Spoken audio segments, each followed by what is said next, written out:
po natin para po dun sa mga gumagamit. Alam ko na na-experience yun na mabango po ito.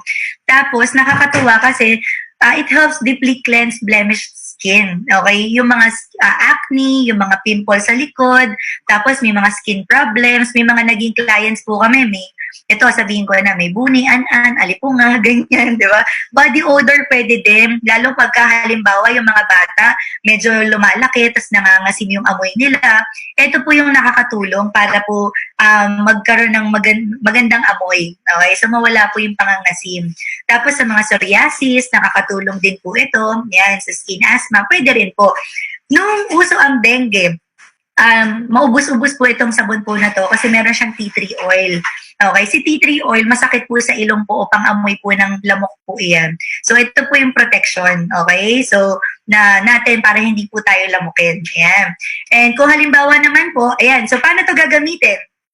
Siyempre, pag sabon, marunong naman po kayo magsabon, di ba? Okay? So, hilamos mo siya sa muka, pero papabulain mo muna sa kamay. Okay? Ganun po lahat ng sabon po natin. Tapos, sa katawan, siyempre, diretso na. Direct na po yung paggamit. Once a day, or kung gusto mo, twice a day, pwede rin. Depende ko ilang beses ka maghilamos o maligo. Okay?